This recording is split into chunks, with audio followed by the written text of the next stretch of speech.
Hi friends, നമസ്കാരം. എല്ലാ കൂട്ടുകാർക്കും നമ്മുടെ പുതിയ വീഡിയോയിലേക്ക് സ്വാഗതം. നല്ല രുചിയുള്ള കോളിഫ്ലവർ കറിയാണ് ഇന്നത്തെ റെസിപ്പി. ഊണിൻ്റെ കൂടെയും ചപ്പാത്തിയുടെ കൂടെയൊക്കെ ബെസ്റ്റ് കോമ്പിനേഷൻ ആയിട്ടുള്ള കറിയാണിത്. അപ്പോൾ നല്ല രുചിയുള്ള ഈ ഒരു കോളിഫ്ലവർ കറി എങ്ങനെയാണ് തയ്യാറാക്കിയെടുക്കുന്നതെന്ന് കണ്ടു നോക്കാം.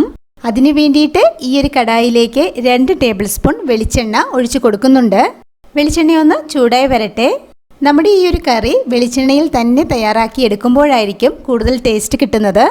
ഓയിൽ ചൂടായി വന്നപ്പോൾ ഇതിലേക്ക് ഒരു ബേ ലീഫ് ഇട്ട് കൊടുക്കുന്നുണ്ട്. കൂടെ തന്നെ 3 ഏലയ്ക്ക, 3 ഗ്രാമ്പു, ഒരു ചെറിയ കഷ്ണം കറുവാപ്പട്ട എന്നിവ ചേർത്ത് കൊടുക്കുന്നുണ്ട്. 1/2 ടീസ്പൂൺ പെരിഞ്ചീരകവും കൂടി ചേർത്ത് കൊടുത്തിട്ട് ഇതെല്ലാം ചെറുതായിട്ടൊന്ന് മൂത്ത് വരുന്നത് വരെ നമുക്കൊന്ന് വഴറ്റിയെടുക്കാം.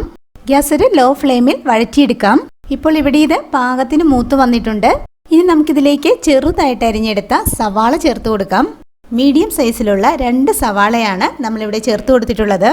സവാള ചെറുതായിട്ടൊന്ന് വഴറ്റിയതിന് ശേഷം നമ്മുടെ എരിവിന് ആവശ്യത്തിന് വേണ്ട പച്ചമുളക് ചേർത്ത് കൊടുക്കാം. നമ്മളിവിടെ 2 പച്ചമുളകാണ് അരിഞ്ഞ് ചേർത്ത് കൊടുത്തിട്ടുള്ളത്. 1 ടേബിൾ സ്പൂൺ ഇഞ്ചി ചതച്ചത് ആഡ് ചെയ്ത് കൊടുക്കുന്നുണ്ട്. ഒരു ചെറിയ കഷ്ണം ഇഞ്ചി മതിയാകൂട്ടോ. 1/2 ടീസ്പൂൺ വെളുത്തുള്ളി ചതച്ചതാണ് ഇനി ചേർത്ത് കൊടുക്കുന്നത്. 5 അല്ലി വെളുത്തുള്ളിയാണ് നമ്മളിവിടെ ചതച്ചെടുത്തിട്ടുള്ളത്. അല്പം കറിവേപ്പിലയും കൂടി ചേർത്ത് കൊടുത്തിട്ട് നമുക്കിതെല്ലാം കൂടി നല്ലതുപോലെ വഴറ്റിയെടുക്കണം. സവാള നല്ലതുപോലെ വാടി വരണം, അതുവരെ നമ്മളിത് വഴറ്റിയെടുക്കണം. സവാള എളുപ്പത്തിൽ വഴറ്റി കിട്ടുന്നതിന് വേണ്ടിയിട്ട് അല്പം ഉപ്പും കൂടി ചേർത്ത് കൊടുക്കുന്നുണ്ട്. സവാള നല്ലതുപോലെ വാടി കുഴഞ്ഞു വരണം. ഇഞ്ചിയുടെയും വെളുത്തുള്ളിയുടെയും ആ ഒരു പച്ച ടേസ്റ്റൊക്കെ മാറി വരണം. അതുവരെ നമുക്ക് ഗ്യാസ് ഒരു മീഡിയം ഫ്ലെയിമിൽ വഴറ്റിയെടുക്കണം. അപ്പോൾ ഇവിടെ ഇത് റെഡിയായി വരട്ടെ. ഇനി നമുക്ക് ആവശ്യമുള്ളത് 2 തക്കാളിയാണ്. മീഡിയം സൈസിലുള്ള തക്കാളി ഇതുപോലെ കട്ട് ചെയ്തെടുത്തിട്ടുണ്ട്.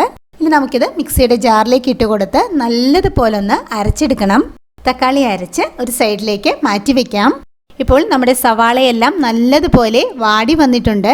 ഇഞ്ചിയുടെയും വെളുത്തുള്ളിയുടെയും ആ ഒരു പച്ച ടേസ്റ്റൊക്കെ മാറി വന്നിട്ടുണ്ട്. ഇത്രയും മതിയാകും. ഇനി നമുക്കിതിലേക്ക് കുറച്ച് മസാലപ്പൊടികൾ ചേർത്ത് കൊടുക്കണം. 1/4 ടീസ്പൂൺ മഞ്ഞൾപ്പൊടി ചേർത്ത് കൊടുക്കാം. 1 ടേബിൾ സ്പൂൺ മല്ലിപ്പൊടി ചേർത്ത് കൊടുക്കുന്നുണ്ട്. നമ്മുടെ എരിവിന് ആവശ്യത്തിന് വേണ്ട മുളക് പൊടി ചേർത്ത് കൊടുക്കാം. നമ്മളിവിടെ 1 ടേബിൾ സ്പൂൺ കാശ്മീരി ചില്ലി പൗഡറാണ് ചേർത്ത് കൊടുത്തിട്ടുള്ളത്. 1/4 ടീസ്പൂൺ ഗരം മസാല പൗഡറും കൂടി ചേർത്ത് കൊടുത്തിട്ട് നമുക്കിതെല്ലാം കൂടി നല്ലതുപോലെ ഒന്ന് വഴറ്റിയെടുക്കണം. പൊടികളുടെ ആ ഒരു പച്ച മണമൊക്കെ മാറുന്നത് വരെ ഗ്യാസ് ഒരു ലോ ഫ്ലെയിമിൽ നമുക്കിത് വഴറ്റിയെടുക്കാം.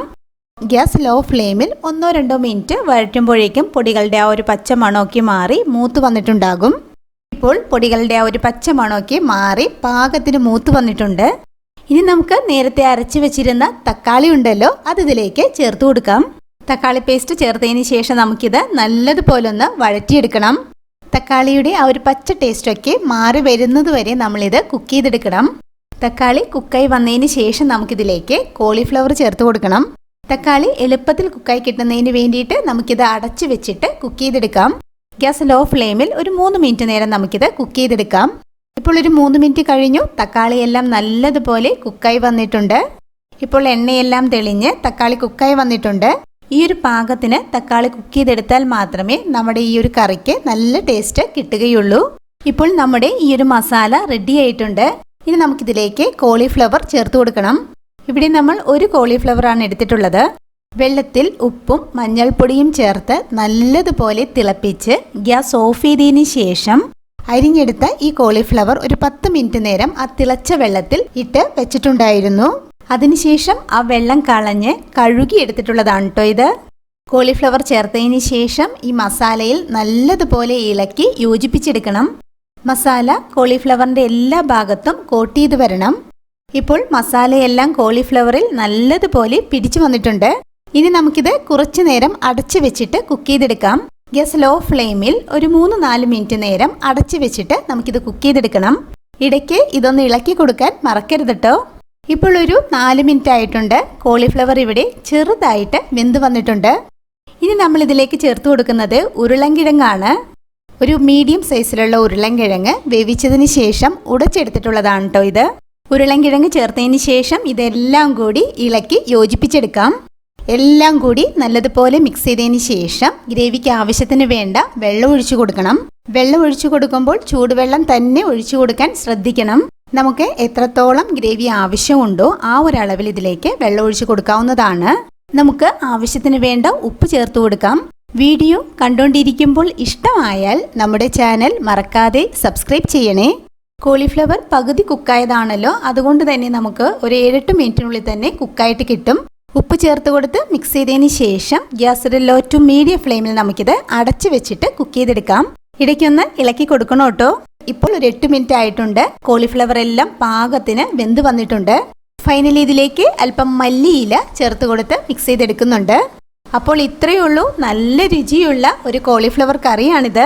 ഈ കോളിഫ്ലവർ കറി എല്ലാവരും ഇതുപോലെ തയ്യാറാക്കി നോക്കണം. ഉറപ്പായിട്ടും എല്ലാവർക്കും ഇഷ്ടമാകും. ഇതുപോലെ നല്ലൊരു വീഡിയോ ആയിട്ട് നമുക്ക് വീണ്ടും കാണാം. താങ്ക്